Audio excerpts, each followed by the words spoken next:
Welcome, everybody. Welcome to the Slavic Languages live show. This is a show where we hang out and we try to speak Slavic languages. This is a call-in show. That means that you can call me live and we can improvise language challenges and just have a discussion about Slavic languages or in Slavic languages.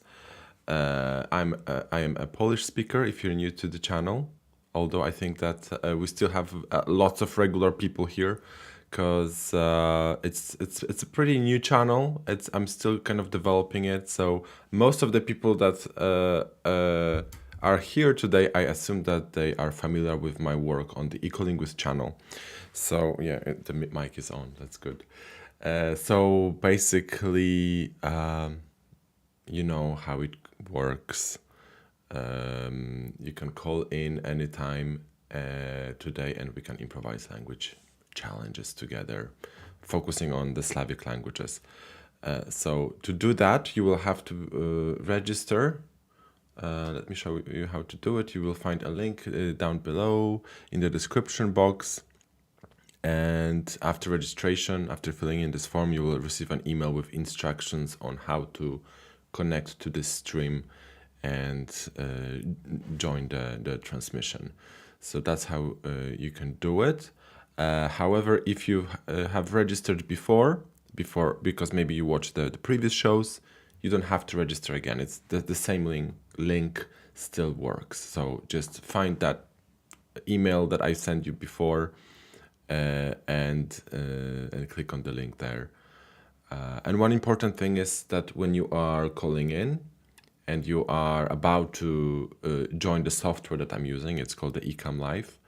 If you, before joining, just make sure that you write your name and the language, your native language, basically. Even if you speak more languages, that's you don't have to put that in, but just your native language. So I know more or less how you're going to fit into the challenges that we are going to improvise today. And if you are, if you have participated previously in the Ecolinguist show, you'll have to register with this form because it's a different form. It's a different channel, so it has a different link to join. Yeah, so that's what's happening today. Let me have a quick look at the chat. No messages yet. That's fine. If you have any questions to me, you can just put them in the chat, and while waiting for people to call in, I can answer them. And by the way, have you joined the Discord community yet? We have the Discord community where you can practice your languages and find speakers of other Slavic languages and speakers of many different languages.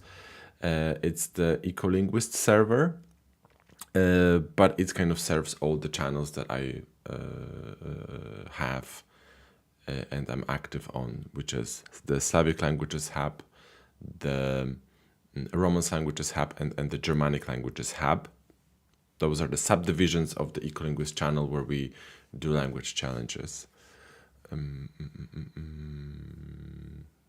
Focusing on different language families. Oh, hello. Hello, Inna. Cześć. Depresis. I'm not sure how to pronounce your name, but I see that you write in Polish, so cześć. Hello from Norway. Hello. We've got Olga here. Welcome to the show. And Linar, всем привет. Yes, nice to have you guys here. I hope you are having a great day. It's a lovely day in Scotland today. You know, it's amazing. It's very sunny and it's 8 degrees. It's a very mild autumn, I'd say. We've got someone from Czechia. Greetings from Czechia. Pozdrawiamy Czechów. Katiusha, here she is. Great. And by the way, Czechia, did you know that this is a new kind of standard in the English language? Before we used to use the Czech Republic more often, but recently I know that it's been changed to Czechia for some reason. I'm not really sure why. If someone knows, you can just let us know why the Czech Republic has changed to Czechia. Because I still use the Czech Republic when I talk about Czechia in English. I don't know what about you, but Czechia is also fine. I think it's catching on, and people start using it more and more often. And I see that lamp in the background. It kind of bugs me because it's messing up with my lighting. You know. Wait a second. I'm going to turn it off or change the color because.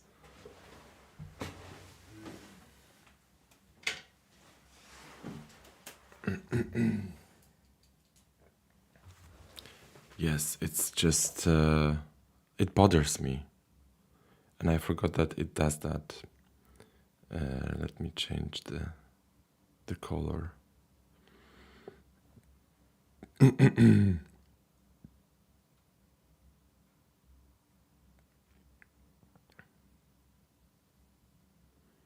Does that look better? Maybe this.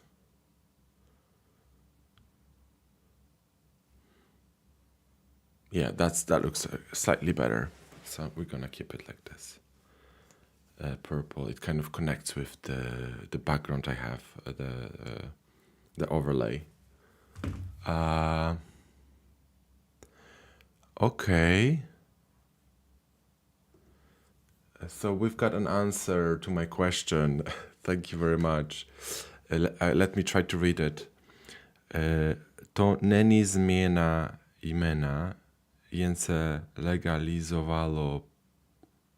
Oh, my Czech reading skills are so slow that the comments disappear. Jen se legalizovalo používání zakrzycznego nazwu w oficjalnej komunikacji. Okay, so you're saying it's not the change of the name of the country. It's just it's been legalized. So the official naming of the country has been legalized. So maybe in the legal documentation they would use Czechia instead of the Czech Republic. That's how I understand this.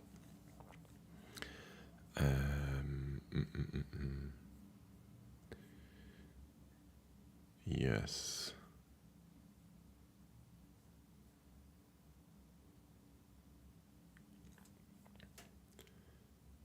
Okay, I see we have a first caller, so let's accept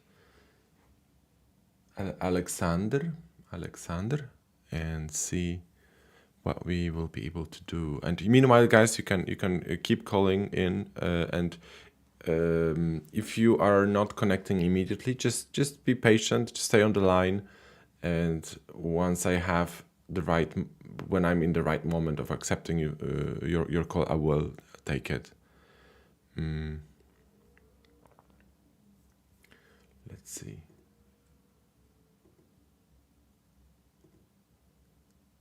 Okay, Alexander, you're going to join me live now. I think this is the right button. Hello. Hello. Hi, Alexander.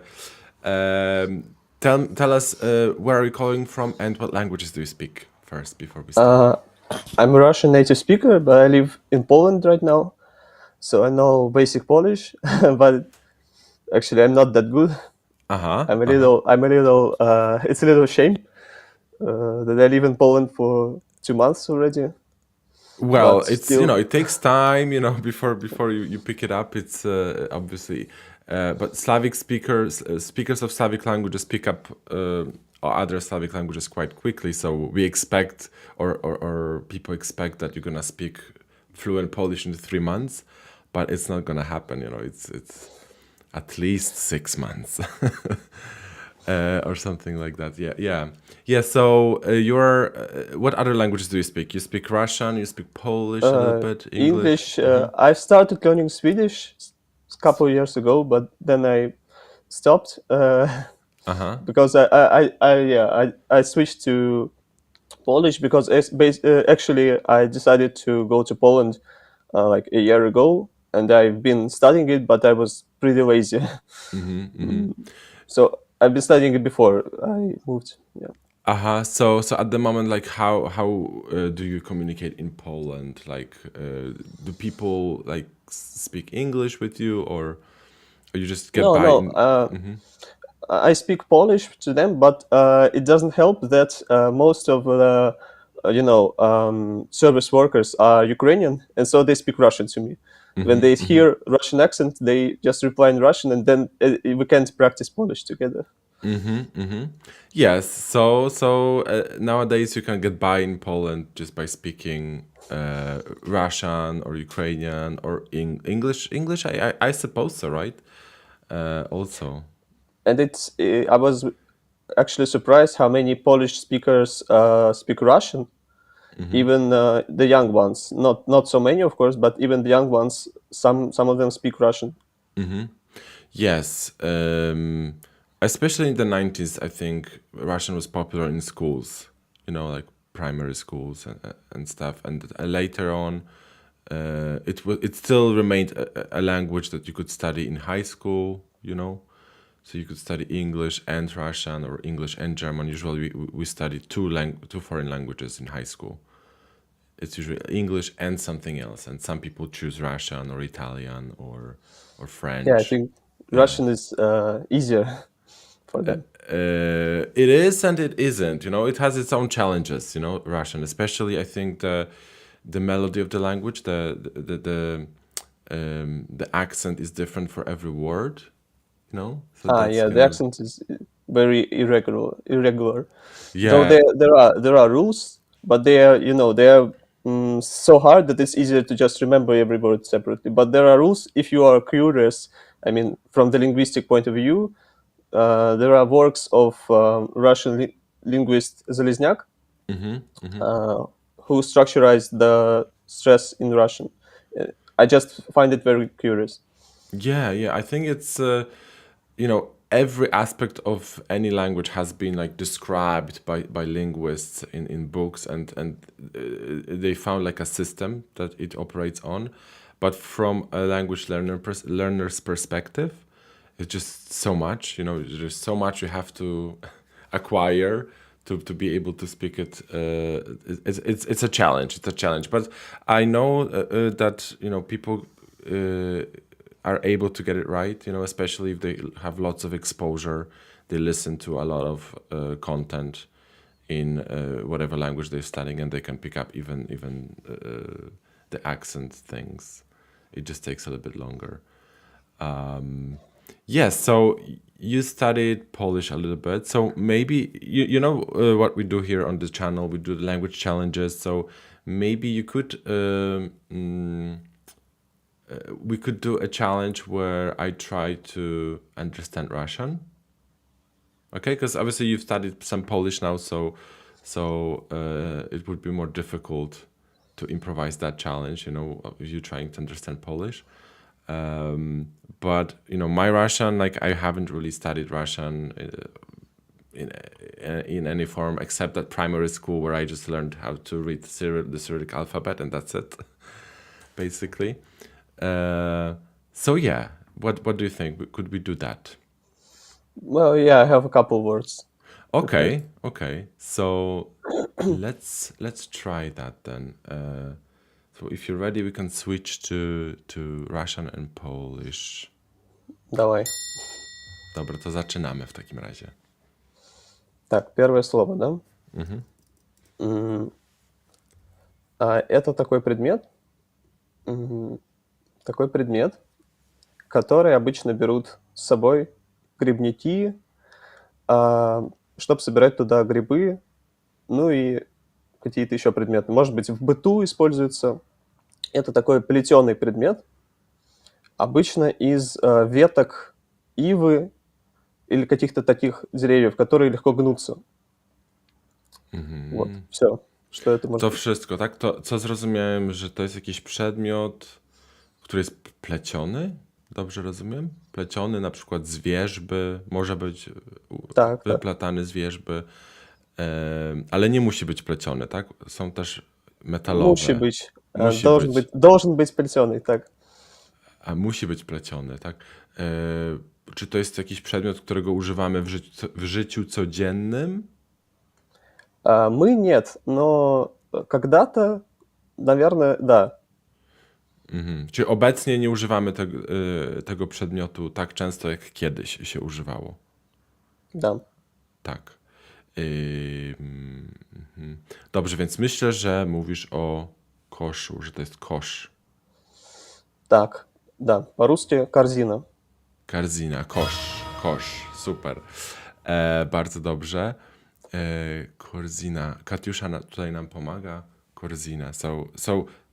To those who don't understand Polish or Russian, it was a basket, right? Basket. And it's interesting that you used the word pleciony because that kind of gave it away. Pleciony. Like I didn't weaved. know that Polish word was that similar, yeah. Yeah. That was the test. Yeah, that's it just comes up like this. That's why I like this kind of experiments. You're just trying to describe a word, and then you kind of discover how many similar words we have, how many words in common we have, and that word plecione is very interesting because we also use that when we talk about hair. For example, we could pleść włosy, like spleść włosy. Коса. How do you say that? Like when you... Коса. Włosy. Нет, волосы плетут в косу. A, w kosu. Po polsku warkocz. Ale też używacie tego czasownika. You use the same verb pleść, tak? Да. Zaplatam włosy albo... Заплести волосы. Tak, aha. Dobra, bardzo dobrze. To było dobre słowo do tego wyzwania. I'm going to switch to English again. So basically the English is like the intermediary language, just because I don't want to exclude people who don't speak a particular language, so I'm just trying to find like a common language, and then we can have fun with Slavic languages. So we have more callers calling in. We have Lisa. So what we're going to do, because I'm not sure what language Lisa speaks, because she didn't put it in the name. So Alexander, I will put you on hold for a little bit. So just don't go anywhere, okay? And maybe we'll be able to improvise something with Lisa. So let me just add Lisa now.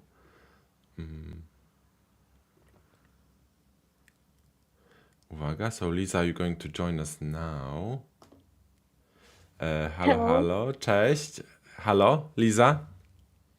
Can you hear us? Hello. Yeah, can you hear me? Yes, Lisa. Yes. Lisa. So tell us, where are you calling from and what languages do you speak? I'm also from Russia and I speak Russian. And I can hear myself a little bit. So maybe you need to mute the live stream that you have open in a different browser. How to do it? So, because when you are watching the show, you have it open in a different tab. Maybe without headphones. Oh no! Now I think you froze. Do you hear me well now? What about now? Is it better? I think Yes. Do you hear me? Yes. So what happens when you change headset? When sometimes the software doesn't work well with it, so we'd have to reconnect. Okay. I understand. So I'm going to disconnect you, and you can call in with the same link. Okay. I should change the headphones, I think. Yes? Do you think that the problem was with the headphones? Maybe. Maybe. Well, I can hear you well now and... Okay, so let's try that then. Let's try that, okay? So, I think it's stabilized, so it should be fine. It should be fine. So, Lisa, Okay. you speak Russian, you speak English. Do you speak any other And languages? I learn Chinese a little bit. You're learning I learn Chinese. Mandarin Chinese a little bit. Yes. Okay, that's good. And have you seen my videos on the Ecolinguist channel, maybe, or this channel? Yes. Uh-huh. I have seen a lot of your videos, Yes. especially about Slavic languages. It Yeah. was very interesting. Yes, and can you understand Slavic languages, Slavic more or less? language? Of course. Okay, okay. So I think that what we can do, we can improvise a challenge, okay? In Yes. which you could either describe a Russian word to me and just test my understanding of Russian, or I could describe a Polish word to you. Okay. So what? And at first I can describe a word for you, and you can describe a word for me. Okay, let's do that then. So whenever you're ready. Let's try a more simple one. Okay. Dobra, to zaczynamy. Możesz zaczynać. Хорошо. Это слово обозначает слово, которое мы используем для того, чтобы что-то активировать, например. Допустим, зайти на какой-то сайт. Ага. Или что-то открыть. Например, сейф. Mówisz że to są słowa, które opisują słowa, których używamy do wydawania poleceń, tak? Czy do zadawania, dowiadywania się informacji? Czy dobrze rozumiem? Może więcej, podaj mi więcej. Я думаю, что не совсем. Więcej podaj mi informacji o tym słowie. Мы говорим или записываем, вводим это слово, и мы что-то открываем или активируем. Aha. Myślę, że to słowo to jest pytanie? Pytanie? A question? Is this a question? No? No, it's not a question. Okay. So, one second. What we're going to do... Oops. Przepraszam.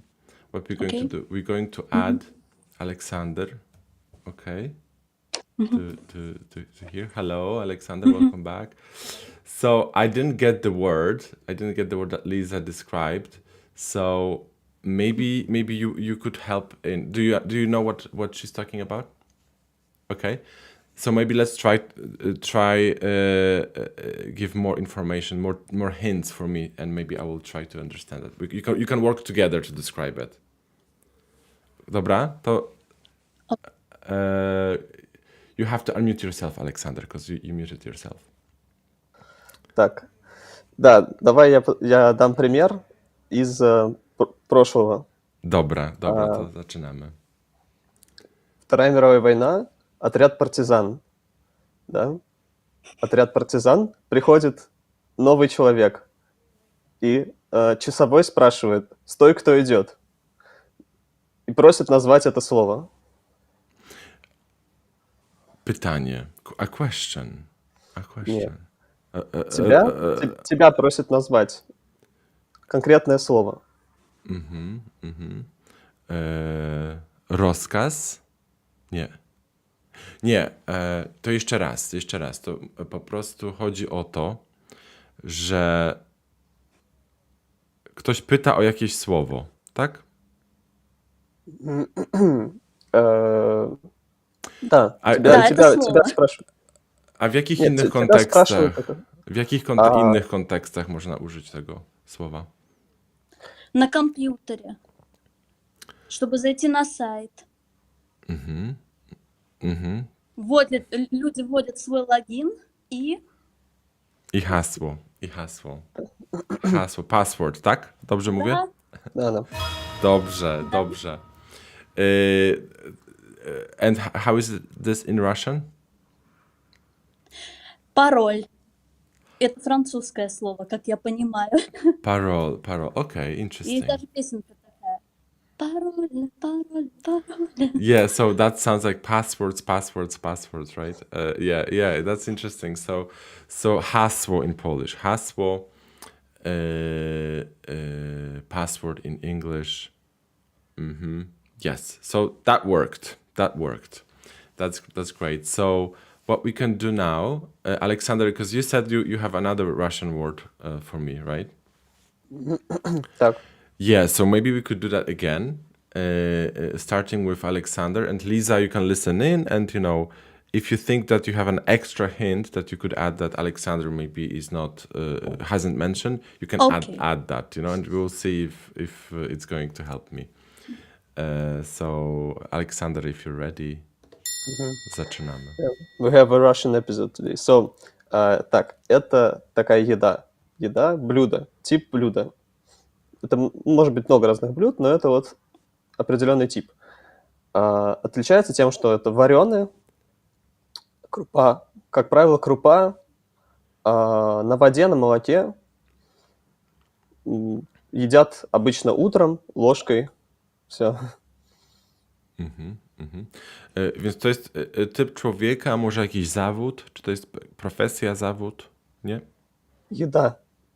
A jedzenie. Это еда. Jedzenie, aha.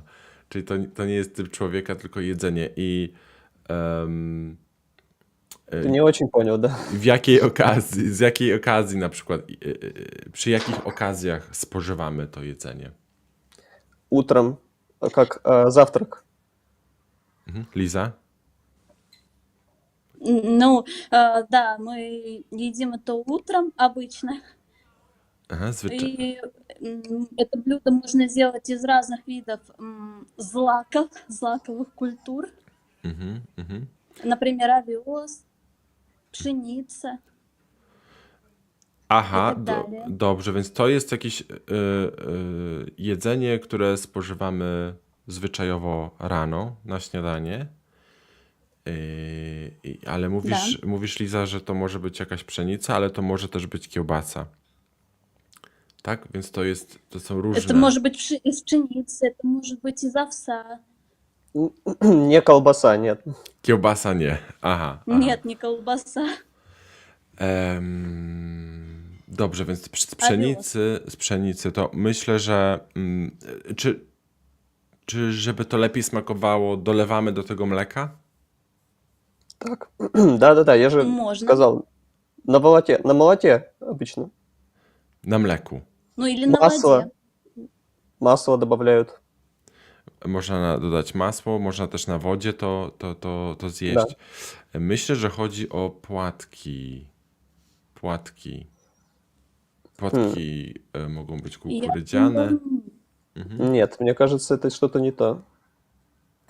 Я Платки. думаю, нет, потому что я знаю, что в польском Платки это хлопья. языке это слово звучит так же. Так. Платки это хлопья в русском. Это не то. To nie to. Aha, to nie są takie płatki, na przykład cornflakesy czy coś takiego, nie? Ну, близко, но не совсем. No mamy jeszcze takie słowo owsianka, ale to jest raczej z owsa. Owsianka. Вот. Овсянка в русском языке это конкретный тип Овсянка того, это что... вид, разновидность.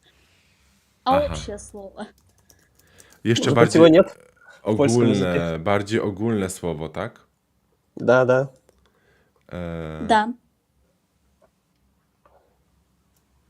Wiecie, no nie wiem, właśnie nie wiem, co to jest owsianka. Owsianka według mnie to by było...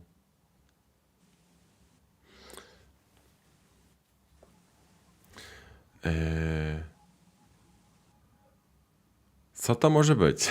Co to może być? Jeśli nie owsianka, nie płatki. Овсянка, она из овса.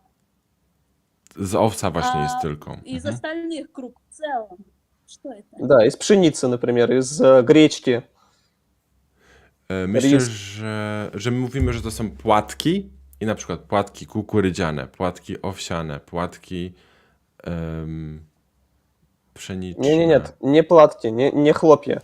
А Просто что можно рис. сделать? Так, Tak, tak. А из Просто- них что можно сделать? да.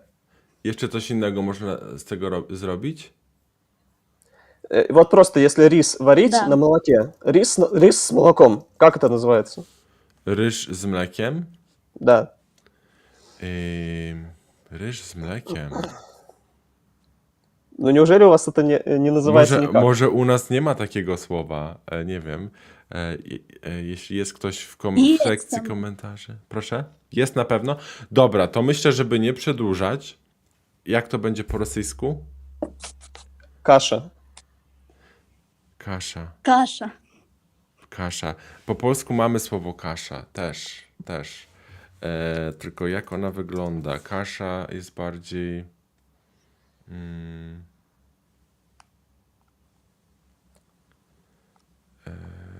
Kasza, przynajmniej dla mnie, so for me, kasza is something that you would make for children. It's with milk, yeah. Но у нас она популярна. У нас взрослые тоже едят довольно часто. Kasha. So we have that word, but I think that maybe in Russian it refers to many more kinds of foods than in Polish. In Polish, I think it's very specific.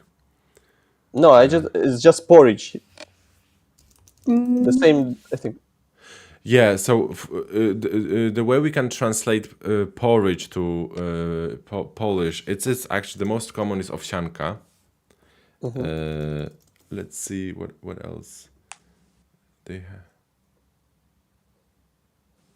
Actually, yeah, only owsianka. When I look up in the dictionary, they say owsianka only.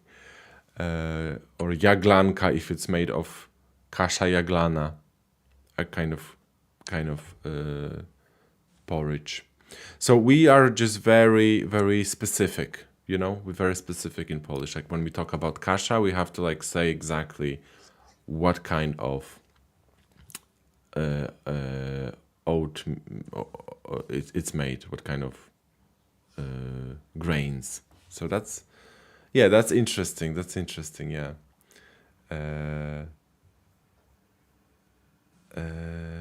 Yeah, like we have kasha gryczana, kasha manna. Yeah. We just have to specify. But that was a good word. So we've learned something today. Lisa, would you try another one? I can try, yes. Okay, let's do that then. На русском загадать. Так. Хорошо. Это растение. Оно очень древнее, очень давно существует в природе. Оно существует раньше, чем растения, которые имеют цветы. И в славянской мифологии оно считается магическим, волшебным. Dobrze, więc to jest jakaś część rośliny, która ma właściwości magiczne. Dobrze rozumiem? Ну да, это волшебное растение. Ну, оно считается Нет, волшебным в славянской мифологии. Aha. Dobrze, może Aleksander? Само растение, не часть, а само растение. Да. Zapach, macie na myśli zapach, to co czujemy? Kiedy coś z kwiatem. Na pewno to jest coś z kwiatem. Jest jakiś kwiat, roślina i mówimy o jakiejś części У него rośliny. нет. У этого растения нет цветов. потому что оно древнее, чем растения, которые имеют цветы. Aha, czyli ta roślina nie ma kwiatów, nie daje kwiatów, bo Да, w miejsce kwiatów, tam gdzie powinny być kwiaty, coś innego się dzieje. Ничего. Nic Ничего нет. nie ma, w ogóle nie ma. Czyli ta roślina ma liście, tak, ma łodygę. М, По-моему, даже можно даже листьев сказать, нет. да. Liści nie ma? Можно сказать, что есть. Оно тоже зеленое. A jak А, wysoko... есть. Jest. Есть. Mhm. Jak wysoka może być ta roślina? Do jakich wysokości Оно бывает, dorasta? это растение бывает очень разным по высоте. Bardzo wysoka, tak? Bardzo wysoka roślina. Нет, очень разное. И маленькое может быть, и очень высокое. Bardzo różne, bardzo różne. Mhm. Da. To jest jakaś roślina, więc mówimy o gatunku tej rośliny, tak? Mówimy o rodzaju rośliny. Chodzi o gatunek. Да. Może być maleńka, a może być duża. Roślina. Nie ma kwiatów. A do czego używamy tej rośliny?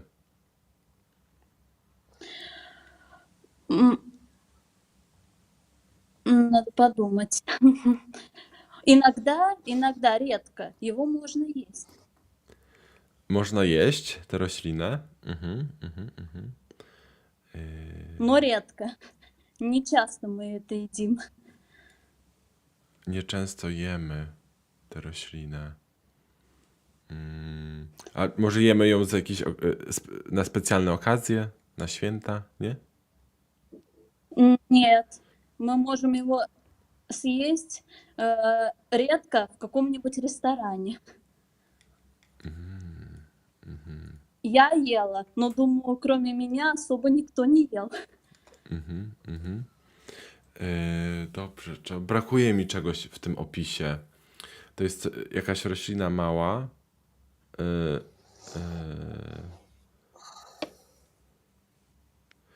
Aleksander, możesz pomóc? Może masz jakąś wskazówkę? Wiesz, o jaką roślinę Это очень chodzi? трудное слово. Я знаю, да. Я его знаю только из сказок. Точнее, из сказок. И вторая подсказка, ты ее не понял. Подсказка о том, что это древнее растение. Coś z drewnem. It's an ancient plant. Starożytna jakaś roślina, tak? Stara. Древнее значит архаичное, да. To, aha. Dobrze, więc ta roślina I nie ma właściwości magicznych, tak? W tych bajkach. В Да. байках есть, да.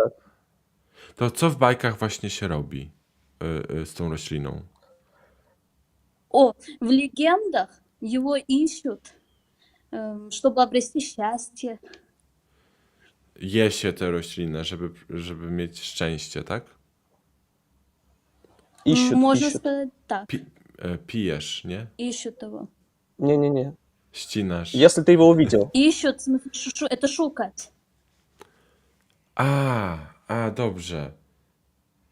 Dobrze, więc myślę, że chodzi o paproć. Да. Paproć, tak. Tak, teraz rozumiem. Jak to będzie po rosyjsku? Папоротник. Paprotnik, po polsku paproć. And we have this legend about kwiat paproci, right? Which is like a tradition, like maybe at the in Kupalas, Kupalas night or something like that. Да, The folks would go into the forest to look for the kwiat paproci, the flower of the fern, which obviously is difficult to find and it brings luck. Okay, so this was a difficult one, but I think the fact that you mentioned how it's used in the storytelling in fairy tales, I think that what gave it away for me. I just mentioned that it's quite magical It's quite in magical. the minds of people that lived before us. Yeah, yeah. Yeah, so there is many kinds of plants, that people consider like magical or stuff, but I think this is more like because it doesn't really exist, so it's like a unicorn, it's like something that exists only in the fairy tales. No, it really exists in life. Okay, let's see. Kwiat paproci. Let's see if that's... Ну, цветов нет, но растения есть. Oh, yeah, of course. So, yeah, because we were not talking about the specific plant with the flower. Yeah, the kwiat, we were not talking about that. Yeah, you're right. Good. So that was a good one. A difficult one, a challenging one, but that's great because I've had some experience, trying to understand Russian, so that this one was more difficult, which was a good challenge for me. Pavel suggests that we also say paprotka. Paprotka. That's also an alternative name for the paproć. So paprotka is like a smaller one that you would have in the house, for example. You would keep in the house. Do you actually use those plants also as decorations at home? I think we can see them in the yard more often. Okay, so it's something that people would rather use plant outside. Yes, or in the forest. Or in the forest. Yeah, I mean, in the forest they grow naturally, and I remember I used to live in the countryside, and I would go and take one from the forest and plant it in my garden. So yeah, this is a very nice plant. Let's see what people say in the comment section. Bogdan, he suggests it's paparazzi. Kwetka. So Bogdan, he speaks Belarusian, so I think it's a Belarusian version of that word. Paparazzi, right? Am I reading it right? Like, how would you read that? This is really good. He has a typo, but yeah, I think he meant paparazzi. Paparazzi. Okay. Paparazzi. Okay, that's good. I also think so. Okay, so I think that maybe now I could give you a Polish word for a change. So, Alexander, you have studied Polish for a little bit, so you will have an advantage. Let Lisa try to guess first, okay? And then let's see if you... Okay. Yeah. So, Lisa, you will be able to ask questions in Russian, but I will be describing that word in Хорошо. Polish. You can guess something medical, for example, because I'm a medical student, actually. Something medical, you say? Yes. Okay. Or maybe it will be too easy for me. It could be too easy, but let me think. Something medical.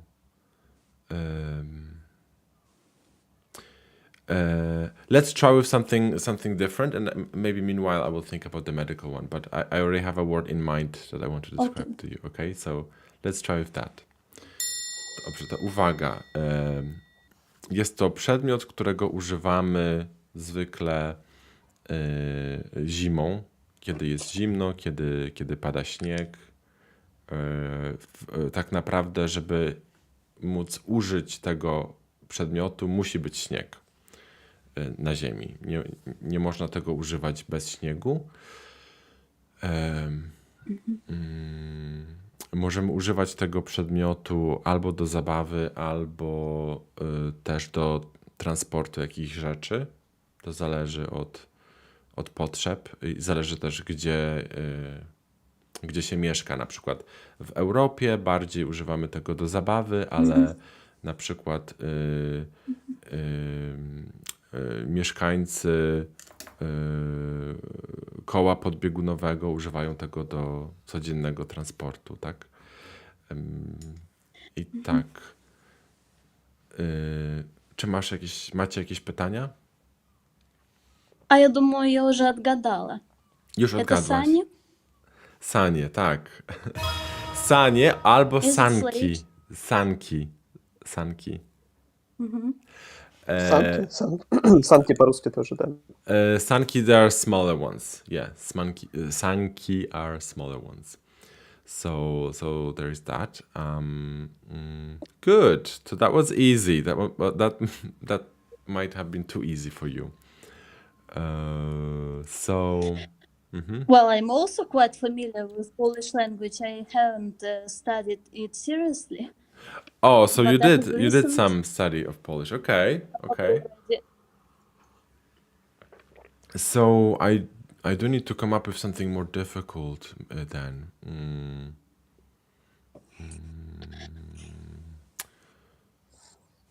Co to może być?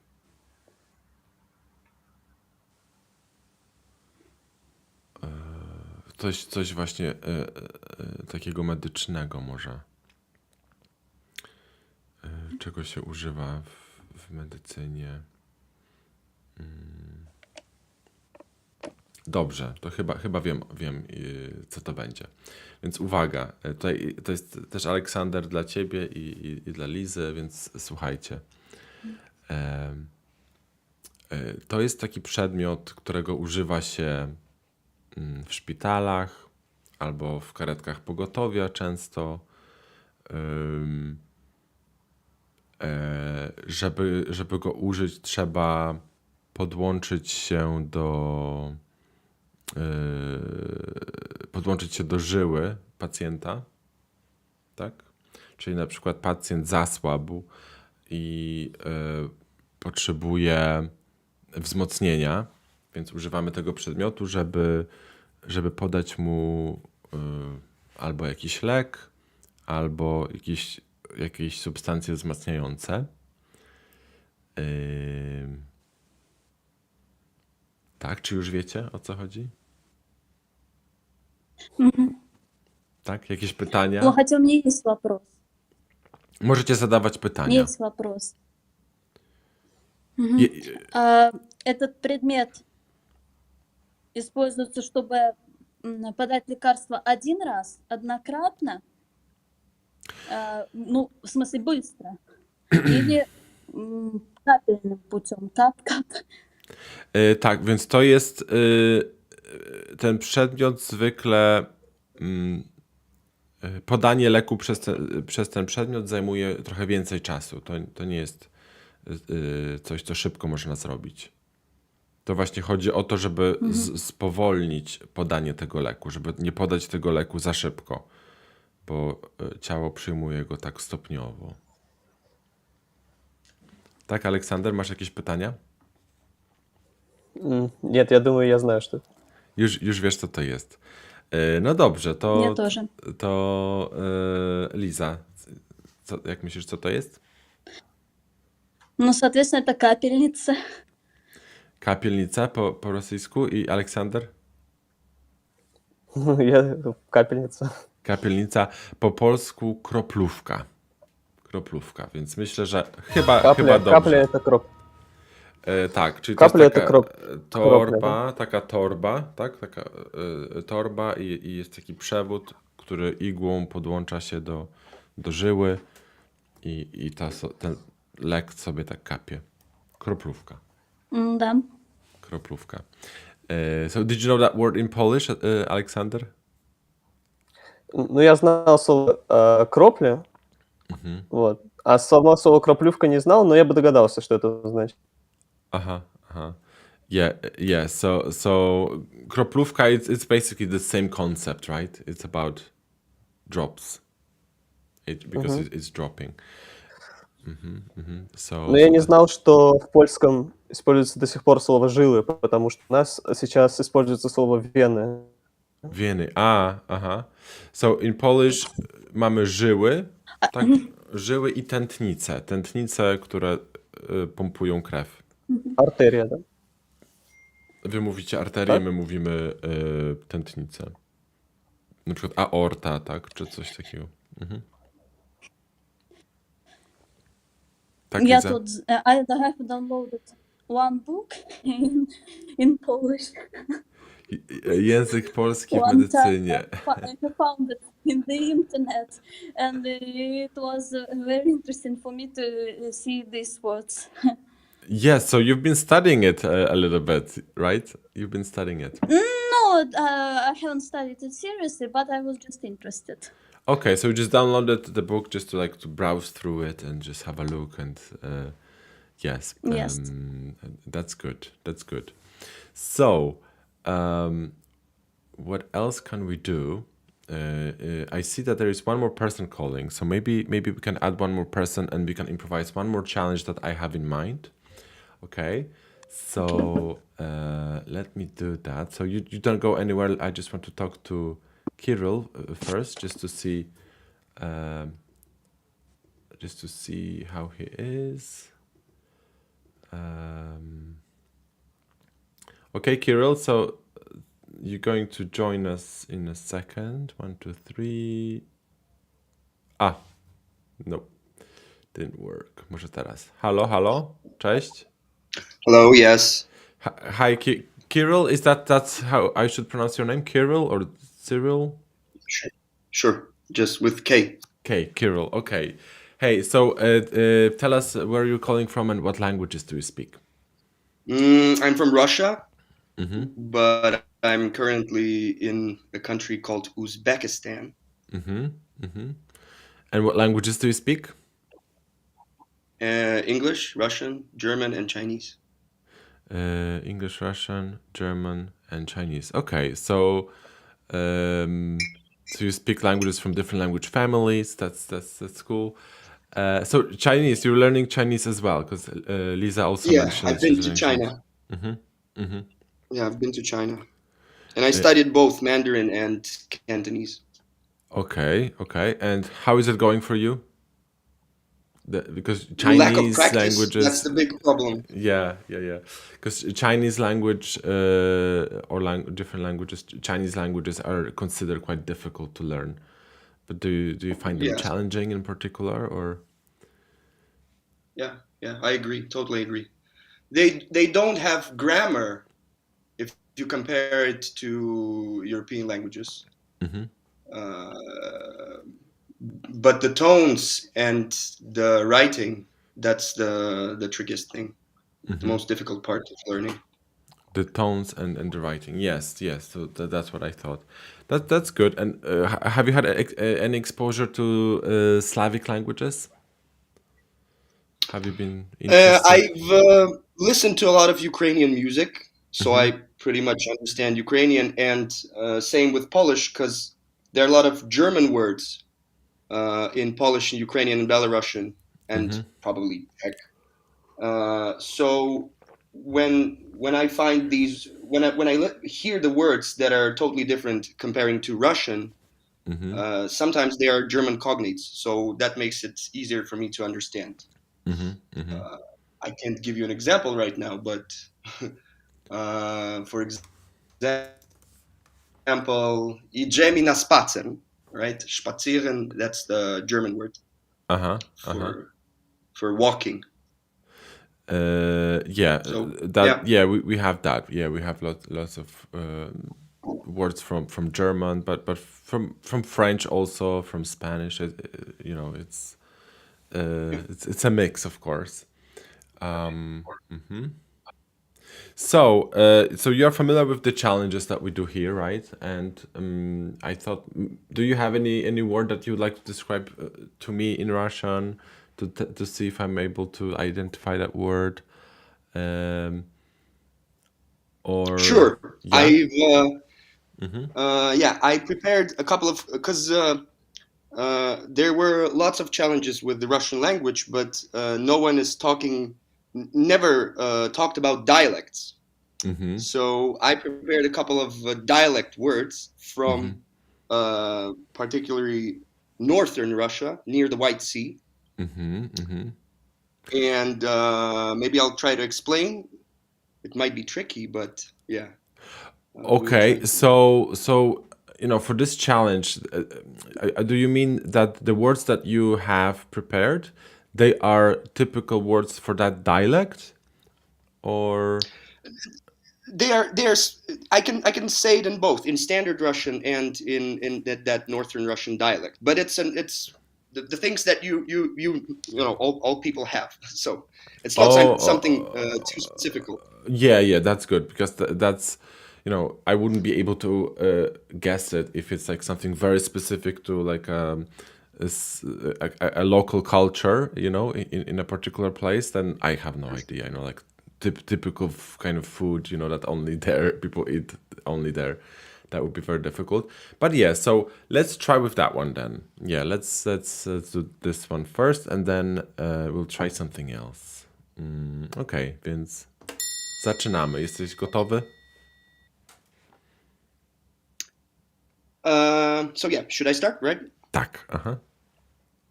Это такой предмет, такой объект, который любят дети.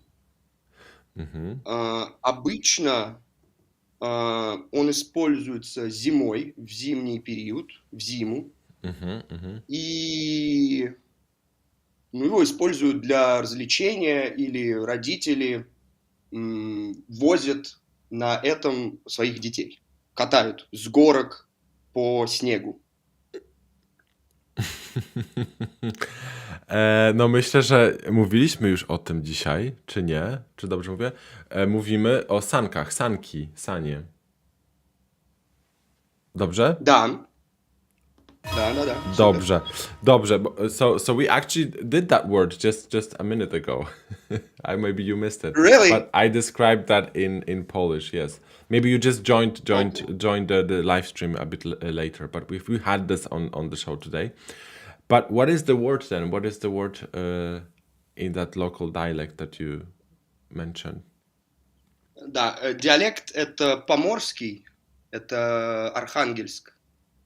Это место у Белого моря. Так, yes. So what is the word? Like, do they also the word is цуни. Цуnie. Цуньки. Cunki. Okay, that's good. So let's try one more word. Okay, let's try one more for variety. So we can try something else, and then we switch to a different screen. Sure. We can do. Это еда. Но это еда, которая распространена в России, Беларуси, Украине, в Польше тоже, в Чехии, и сделана она из муки и меда. Такая штука. Вот. No, to jest jakieś jedzenie, które jest robione z mąki i z miodu, więc myślę, że chyba chodzi o piernik. Tak, da. Tak, piernik, tak. Jak to będzie po rosyjsku i w dialekcie? Пряник. И в Архангельске пряники называют козули.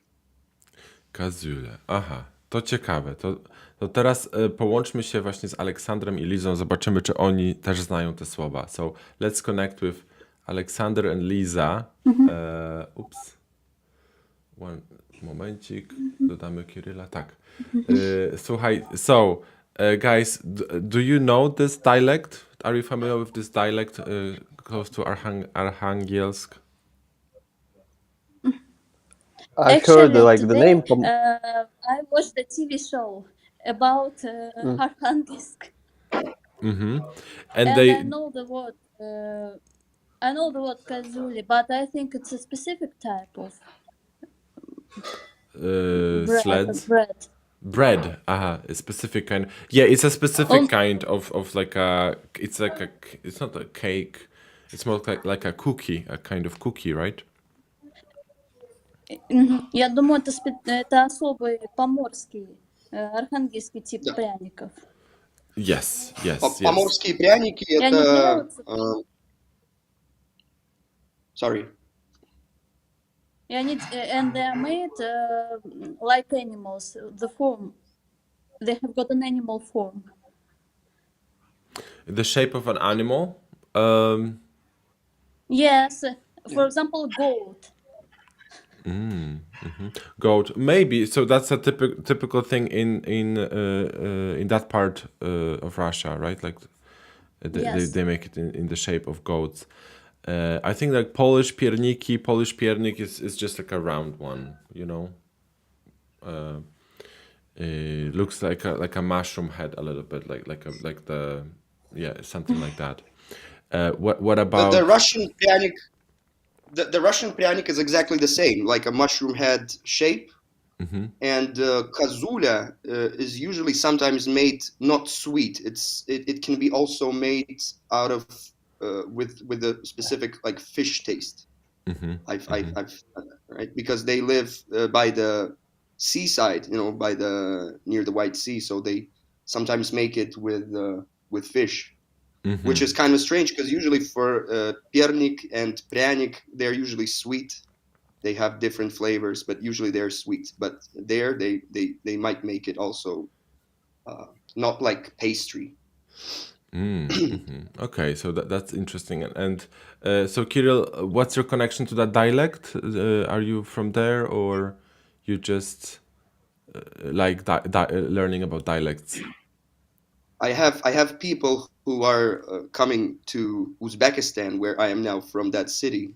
So I decided, I have a few friends coming, so I decided to talk about this dialect. Maybe we can try to. My grandfather's, we can also try someday if it's your grandfather's dialect. You also have a dialect, yeah. And what about you, Alexander? Do you speak a dialect of Russian? Would you consider yourself like a dialect speaker? We don't have much dialects in Russian. So maybe you just like have a particular words that are used in certain areas, but it's not like a dialect in the sense that it's even that. Like maybe Siberia, like in Ural, they are using a couple of different words, but in my city it was like exactly identical to Moscow language. Yeah, but in Siberia you have particular words that are very different. I know them. For example, everyone in Siberia says the word that surprised everyone from Siberia when they come to Moscow. When they go to shops, they try to look for multifora, and in Moscow everyone calls file. So that's like the thing that is used, you know, to put the documents in the file, in the thing. And in Novosibirsk, in that city, they call this thing multifora. Which was very strange to me, but it's a new word. They came. It appeared from 1990s after 1991. Yeah. Lisa, did you want to say something?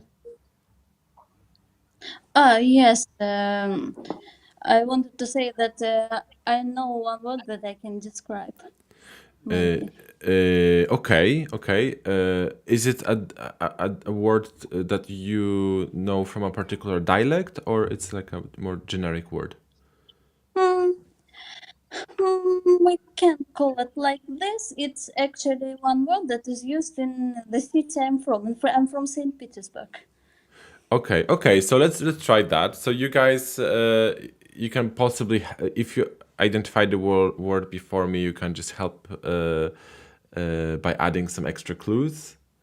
But I will try to understand that. Okay. So Liza, jeśli jesteś gotowa, to zaczynamy. Да, я готова. Хорошо. Это вкусная вещь, сладкая. Это мы едим, соответственно, это еда. Вот. Надо подумать. Ну, она посыпается сахаром или глазируется. В американских фильмах это любят есть полицейские. Dobrze, to wiem, bez problemu mogę odgadnąć, że chodzi o pączek. A donut, pączek. Пончик по-русски. Aha, Liza, i Да, w waszym dialekcie? совершенно верно. Jeszcze raz? Вообще, all in all, we call it ponchik. It's a Polish word, actually. It has a Polish origin, as I know. Aha. But in our city, this thing is called пышка. Ну, Pilszka. пышка, потому что она пышная. Okay. And in our city, these things aren't made with holes inside. Yeah. So those ones, they don't have holes in them. They don't. Yes. Yeah, a typical Polish one also doesn't have a hole in it. It's a more of an American thing. A donut with a hole in it. It's like a important part of it. But in Poland, it's it's one thing, and it usually has some stuffing like jam or marmalade in. Yeah. So guys, did you hear that word before? Pyszka. When I was in St. Petersburg, I saw like the writings on the street, yes, and I tasted it. Yeah. So I think even in Poland we also have this kind of thing that a particular food item would be called differently in different regions. You know, like for example, in my region we would say słodka bułka. You know, and in Poznań they would say drożdżówka. These words are understandable. Yeah, they sound familiar. So it's basically like a sweet roll with sometimes it has some sort of toppings, but it's called differently in different regions of Poland. So that's interesting. Yeah, I think there's difference between St. Petersburg and Moscow in terms of they call it bulka, and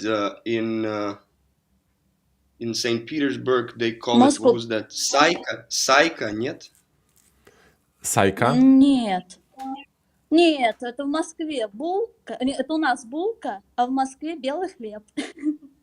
В Москве белый хлеб, да. Батон, да. Yes, so those are like regional varieties. That happens everywhere. That's good. So I thought that we could do another challenge I had in mind, but for that we would need you to have headphones. I don't know, guys. Do you have headphones possibly? Unfortunately, I don't. But if you give me a minute, I can try to look. But I had to leave for a couple of minutes. Okay. So you could try that. Let me maybe. As for me, it was better without headphones. It's better without headphones. Yes. So Lisa, for this next challenge, we will need I think we will need the headphones. Yeah, we will probably need the headphones. So I'm going to add one more person. Let me quickly. So guys, while you are organizing, I'm going to add one more person to the stream. I'm going to add Bogdan, and we're going to see what we can do actually.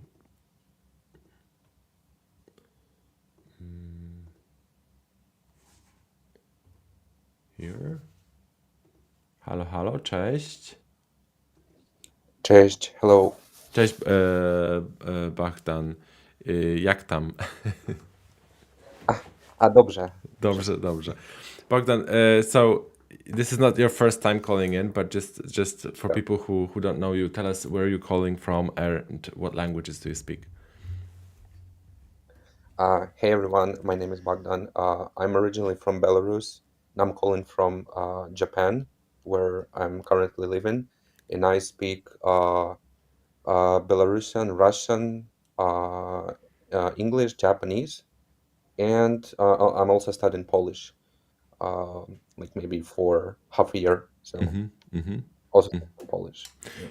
Yeah. Great. So I think that for this challenge that we have 3 Russian speakers, and I thought we could do the language continuum, like a broken telephone one. But maybe if you have a Belarusian word, because I don't think we have done that before with Russian speakers on the live show, because we did that on the regular show, but not in the live show. Do you have like a Belarusian word that you could describe possibly? Yeah, I have a couple of words. I have a couple of words. I've actually prepared them. So. Oh, okay. That's good. That's great. So I think we could do that then. Let me just switch to a different window. I think that's... Hello, everybody. Can you hear us? Yes. So what's happening? We have Bogdan who speaks Belarusian, and I thought that maybe instead of like doing the challenge that I had in mind, we could just see how well we understand Belarusian. You know how well we understand Belarusian. So Bogdan, you could describe that to us, but let me maybe change one thing. I'm going to put myself here, and I'm going to put you here. So I'm just going to change the setup a little bit, because you're going to be the person describing the word. Bogdan. So yeah, guys, actually, what's your experience with Belarusian, Alexander? Have you heard Belarusian language before? Yeah, but not often. I heard the Belarusian radio news a couple of times, and on the challenges, and that's. And the challenges, okay. Yes. What about you, Kirill? I heard music in Belarusian. Yeah, and just some songs, and yeah, basically, and I heard it some interviews. Okay, so we all have some kind of experience with Belarusian, but obviously it's going to be much more challenging guessing the word. So how we're going to do that is like we're going to start speaking our languages, and maybe once you are all ready, you have your guesses, we're going to present them at the same time. So for example, we will start like, okay, I think this is my guess. This is then Alexander is going to present their guess. You don't have to write it down, I think, you may write it down in the interview chat, like here. Okay. Lisa, do you see the interview chat? Yes, I see it. Yes. So I think we can, once we all have our answers ready, we can just type them in there. Dobrze, so czy wszyscy są gotowi? Tak? Tak. Tak, kapitan. Dobrze, to Богдан, zaczynamy в таким раzie. Окей, усі готові? Тоді починаємо. Гэта слова мае 2 значэння ў беларускай мове. Першае значэнне гэта слово выкарыстоўваецца, каб апісаць лёс чалавека. Напрыклад, яго падзеі ў жыцці, яго погляды на жыццё увогуле. І другое значэнне гэта выкарыстоўваецца, каб апісаць рух транспартнага сродку. То бок куды ён рухаецца, Транспортного что, прости? Транспартнага сродку.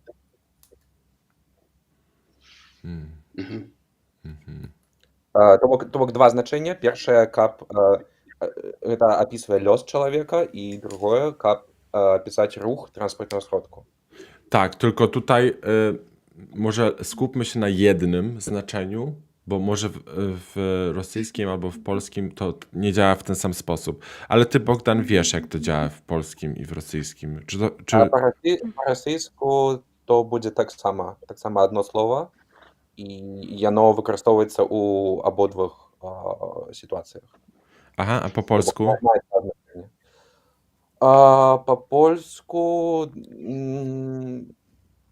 По польску на самой справе не ведаю, але думаю, што таксама. Гэта будзе падобна.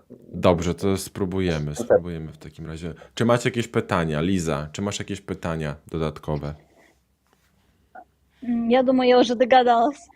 A już odgadłaś? Dobrze. Aleksander? Я не понял, что такое лёс. Ну, может, ты как-то подскажешь?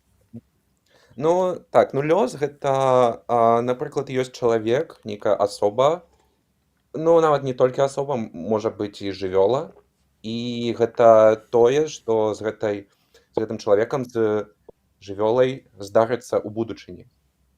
І вось гэта слова, лёс, гэта значыць тое. То есть падзеі, якія здарыцца з чалавекам у будучыні. Понятно.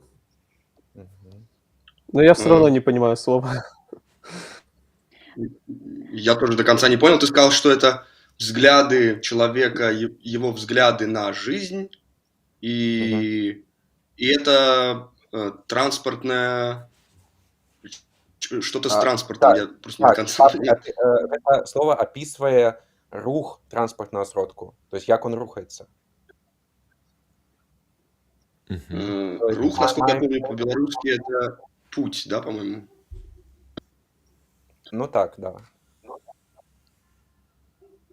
Так, на самой справе гэта твоє слово, якое я сказав. Так що... Tak, no to jest dość trudne słowo. Ja mam jakieś pomysły, pomysł.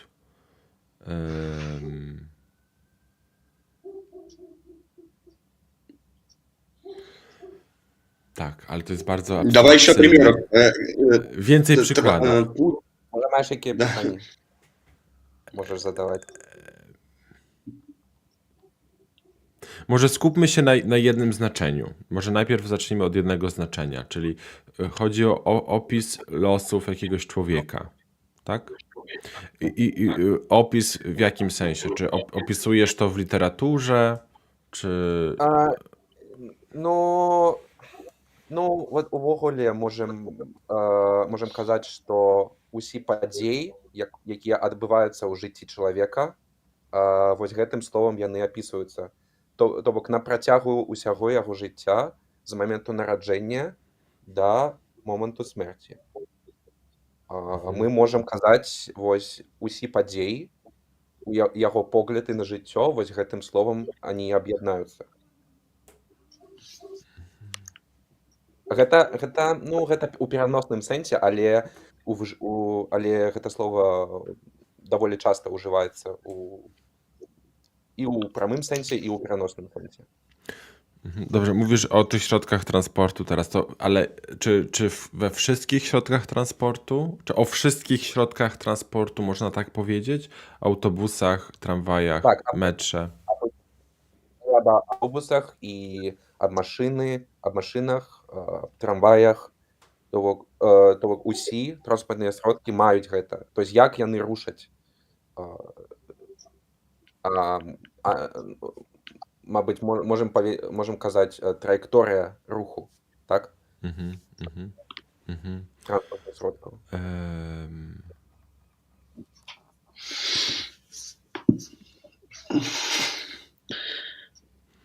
No dobrze. Не понимаю до конца описание жизни человека с момента рождения до смерти, и это как-то связано с транспортом. И я прям... Так, ну ти відказав правильно. Ти казав уже правильний відказ. Zaraz. To dajmy szansę, bo Aleksander, masz jakiś pomysł, czy jeszcze nie? Да, но неправильно, скорее всего. Liza. Dobrze, to prezentujemy nasze pomysły. Zaczynamy od Lizy, bo Liza wcześniej miała pomysł. Liza, jaki to będzie? Путь. Я думаю, это путь. Dobrze, tak. Co to znaczy? Ja myślę, że to jest linia. Linia, może czy linia It's a autobusowa. Way, droga. No tak. It's a way of life, of destiny. And it's a way, it's a road. Okay. Yeah. Way, like this is my way of life. It's a road where cars go. Yes, exactly. Yeah. Okej, dobrze, to jeszcze wracamy w takim razie. Po rosyjsku to będzie Liza. Путь. Po polsku droga i po białorusku Шлях. szlach. Это вот мы можем казать життєвий шлях, наприклад. Aha. То есть жизненный путь по-російську. I szlak autobusu. І так само ми можемо казати шлях транспортного сродку, так. To jest bardzo ciekawe, tak. So this word was a little bit difficult. I mean, Lisa got it, so that definitely worked for I you. just knew what is loss in Polish. Yeah, that probably was the giveaway. But for me, it was difficult. It was difficult because in Polish it doesn't work the same way. So droga is just a way, and we don't really use that to describe someone's opinions and stuff or convictions. You know, I mean, you choose your wybrać swoją drogę. You could like choose your way. In some ways, but I don't think it works the same way in Polish. Może możemy powiedzieć kierunek życiowy? Kierunek życiowy. Well, we have the word droga życiowa. Yeah, so maybe it's just a very abstract way to describe it that it didn't work for me. Because droga, it doesn't work with the transportation, like with the buses, because they go on the road, jadą po drodze, ale one nie mają drogi, tylko mają trasę. Trasa to jest ten szlak, po którym jadą. And szlak in Polish actually it means like a trail in the mountains, like szlak turystyczny. So that's kind of interesting. Yeah, so this one was difficult, but bravo for Lisa, she got it. Yeah. Thanks. Yeah, so that was very abstract. So you added an extra level of difficulty for us in this challenge. But maybe we could try one more. But this time, like, try to focus on one meaning of the word. Okay. Yeah, I have one more word, so we can try. Dobra, to gotowi? Готові? Ну, тоді починаємо. Окей, наступне слово – це такая народная гульня. Це може бути народная гульня, у якой люди рушать па крузе ў ланцугу. І калі яны гэта робяць, яны спяваюць песні, танчаць. І таксама мы можам казаць, што гэта нейкая група людзей, якія, ну, так становяцца для удзелу ў нейкай гульне. Что вы думаете, что это такое? Я не расслышал еще раз. Они собираются народная гульня для... Что делать еще раз? Ну, яны могуць збірацца каб граць у нейкую гульню, так? А таксама гэта такая народная гульня, і людзі збіраюцца і рушаць па крузе ў ланцугу і спяваюць песні і танчаць. Вось. Они собираются в круг и держат друг друга за руки, правильно? Mogут. Ну так, у ланцуг збіраюцца, так. Ale zbierają się w łańcuch, czy zbierają się w krąg? Bo to jest pytanie. To jest ważne. Ну, адначасова. І то, і то. I to, i to. Czyli tworzą taki łańcuch w kształcie kręgu. I przy jakich okazjach wykonuje się ten taniec? Ну, якое-небудзь народнае свята і народная гульня, калі якая-небудзь адбываецца у вёсках, напрыклад.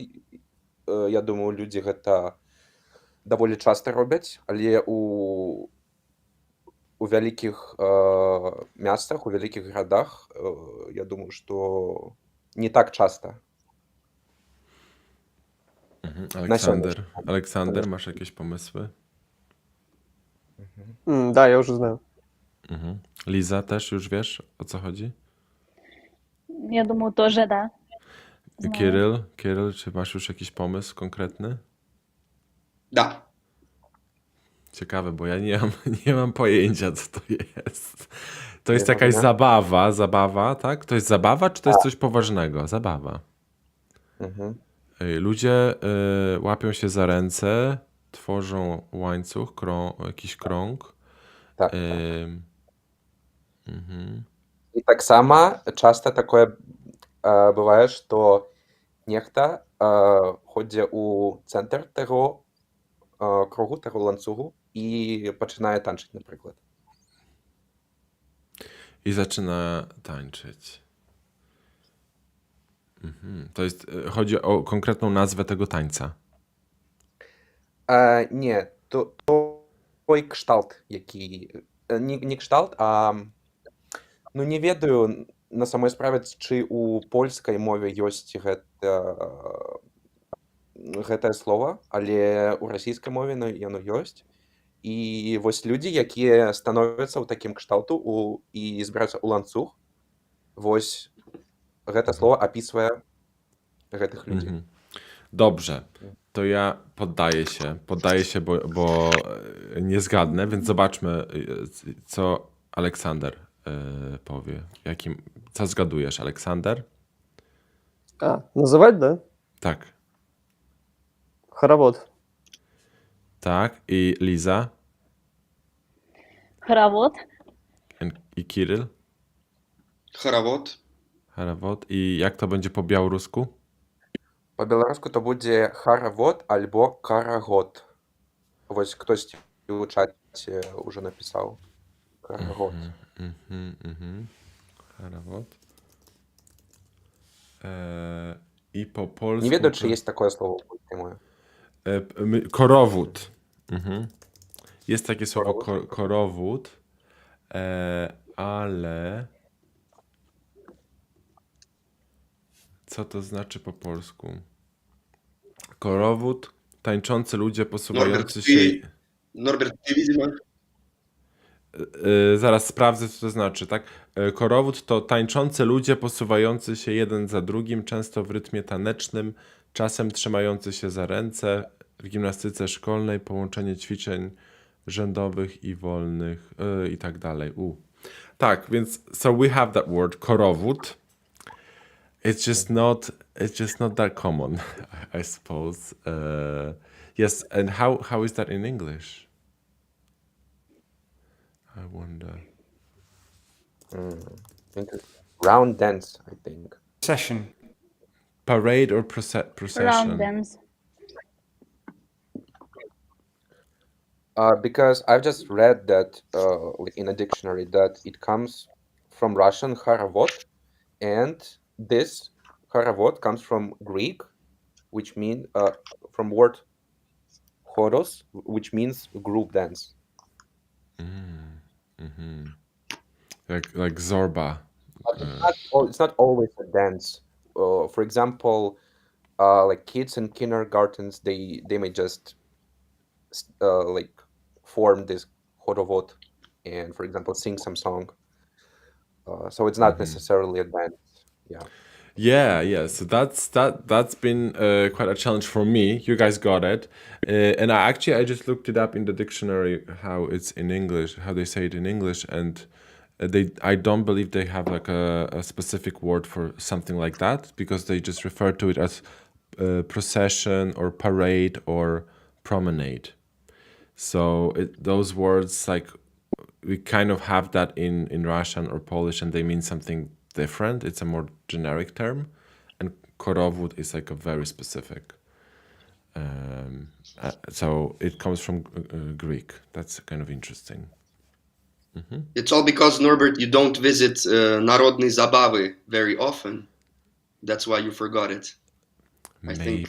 Maybe I did it a couple of times in my lifetime, but yeah. So Kirill, you attend those parties much more often? No. To be honest, no. But I know what. Yeah, it's typical. Something that I know from childhood. So maybe we did it in kindergarten. Yeah, that's why I remember that. I think we did it, but for some reason we didn't call it this way. Like we didn't like name it in the way. Maybe in Russian it's much more common to say, okay, kids, let's now form the хоровод, or something, and it just sticks to your mind. Yeah, we just say something like ustawcie się w kółko, something like that, like kółko, albo what is that word? The last one you said, kółko? Kółko, like a wheel, or a wheel. circle. Koło. Koło, and kółko is a small one. So for kids you would say like kółko, ustawcie się w kółko, or złapcie się za ręce, albo stwórzcie łańcuch. Like more descriptive. So we wouldn't say korowód, at least not in my school. А вот этот ланцуг, это и в белорусском, и в польском языке есть. А что это значит, Богдан, по-русски? Можно прояснить? Ланцуг это, ланцуг это цепь, думаю, да, по-русски. Цепь по-русски. Цепь, можем яшчэ казаць аковы, гэта таксама ланцуг. То есть гэта такія металічныя кольца, якія злучаныя паміж сабой. Гэта можна так казаць.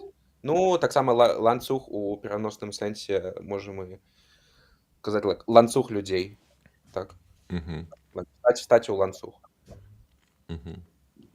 So it's kind of interesting to hear the Belarusian language. Like it has so many like Polish elements and some words common with Russian, but also has its own kind of grammar.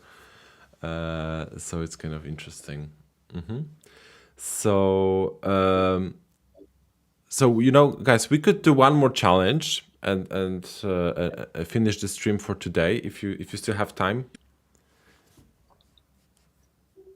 Yeah. Sure. Yeah. Yes. Yeah. So Bogdan or Bogdan? How your name should be pronounced? In Russian it's Bogdan, and in Belarusian it's Bogdan. Bogdan. Bogdan. In Polish it's also Bogdan. So it's Bogdan. Okay, let's try to use the Belarusian pronunciation, Bogdan. So let's try again. Maybe something more universal this time, something that is not too specific to one culture. Oh, you want me to give you one more word? Yes. Okay. So whenever you're ready. Okay. Окей, наступнае слово гэта такая агульная назва землеўладання, так, з панскай гаспадаркай. То бок гэта ўжывалася і у феадальныя часы, і таксама гэта ўжываецца і па сённяшні дзень. Што гэта такое? Маеце якія-небудзь пытанні? Ну, я вроде понял все. Нет, а я не понял. Про господарку, вот эта часть. Повтори начало, пожалуйста. Так, гэта агульная назва землеўладання з панскай гаспадаркай. То бок гэта жылыя будынкі, прадпрыемства і так далей. Вось гэта слова, гэта такая агульная назва для ўсіх гэтых, для гэтай зямлі, так? На якой знаходзяцца гэтыя будынкі і так далей. Ну, это просто слово, которым можно назвать землю, но как-то недостаточно информации. To jest słowo, które opisuje ziemię, na której stoją jakieś budynki, czy chodzi o własność gospodarza? To, co ten gospodarz ma w Так, posiadaniu? гэта такой тып зямлі, які належыць. Так, вось гэта прыналежнасць, гэта вельмі важна у гэтым слове. То бок гэта, ну так, да.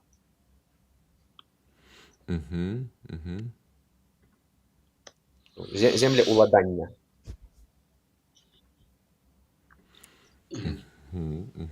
Dobrze.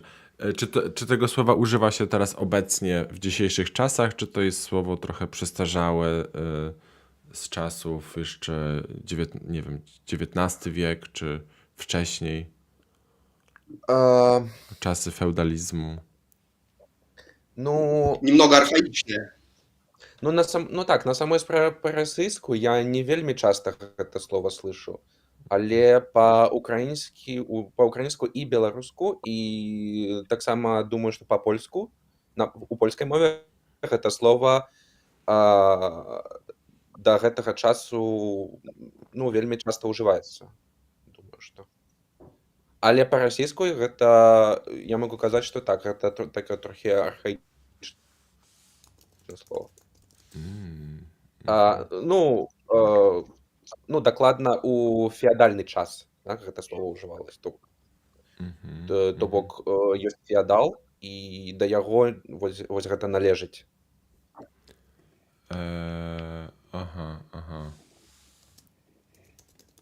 Гэта зямля.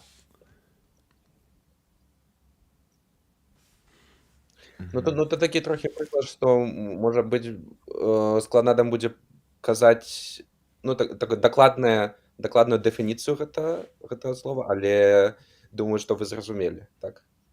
Аб чым ідзе гаворка. Dobrze, to ja mam jakiś pomysł. Macie pomysły, Liza? У меня несколько вариантов. Jest kilka wariantów. Какой именно нужен? A Aleksander i Kiryl, macie jakieś pomysły? Przynajmniej jeden? Да, я готов. Tak? To spróbujemy. Tak? Я тоже выбрал. To Aleksander, ty pierwszy. Zaprezentuj słowo. Я выбрал слово «имение». Liza? Участок, земельный надел, поместье. Kiryl? Поместье. Ja myślę, że może folwark? Jak jeszcze raz? Folwark? Folwark. Taki dwór, może dwór. Co to będzie po białorusku, Богдан? Па-беларуску гэта будзе, па-польску таксама адзінае слова, гэта будзе маёнтак. Majątek. Маёнтак. То есть я был прав. Так, па-расійску гэта будзе так, імение. Majątek. Tak. So that's one of the meanings in Polish. Majątek could be like an estate or something like that, but it's also the things that you have, like your fortune or your wealth as well. but in some way you can also describe your possessions, like your lot of land and buildings. And Alexander, your word was the first one. Имение. Yeah, so imienie is basically it, right? Like it's Да, it's the same as Polish. It's from a verb to have, иметь. yeah, mieć majątek. Mieć. Yes. But Kirill also said it correctly because you can translate it as поместье. For example, поместье, имение, усадьба. Вот такие переклады маме. Interesting. And Lisa, what were your guesses? You know the difference. I can tell you the difference between imение and поместье. So поместье is usually the land that was given for if you work for the government and you were not able to sell it or change. But imение is a territory with some houses, the main house, and so on. So поместье is more like I don't know how to explain. Like it's government-owned land, if we may say, if we may say so. Yeah. Yes, and Lisa, what were your choices? I think they were synonyms. Basically synonyms of that. So Paweł suggests majątek albo włości. Włości, I think it could be related to pomestье or something like that. Guys, I'm sorry, I have to go right now. Okay. Good. Yeah, so we are actually finishing things up anyway. So thank you so much, Alexander. Goodbye. Bye. Thank you for hosting. Thank you very much. So let me just quickly fix this.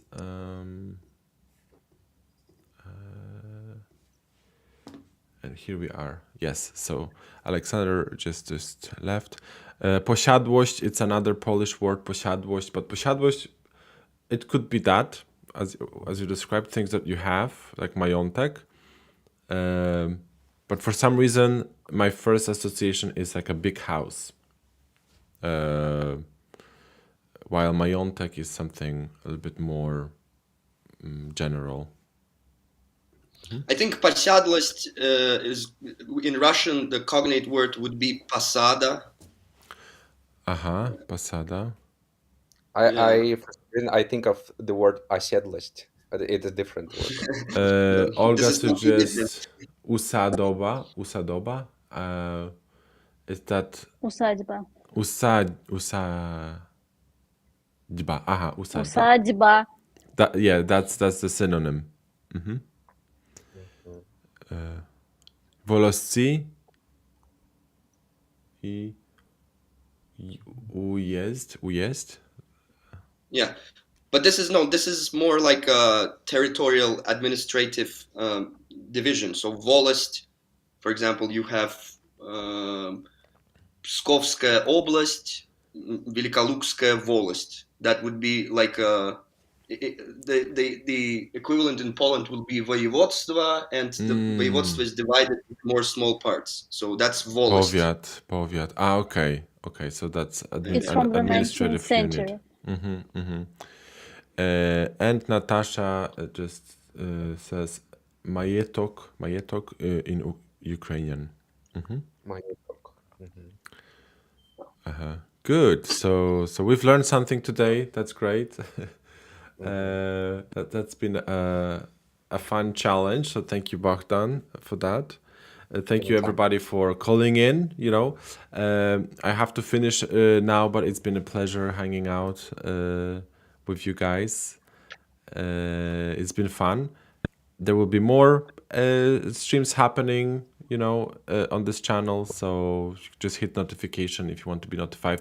I don't have them scheduled regularly yet because I'm trying to find the best time to stream it, but I try to stream as much as I can on this one. It's a new channel, so thank you for helping to build it up and create the community. There the Discord server if you want to, meet other people and hang out and practice languages. Are you familiar with Discord? Do you guys use Discord at all? Yeah, No. Yeah, Discord is like an app, like a platform. You could also use it online. It's kind of like Facebook, but it's not Facebook. It's like something completely new. You can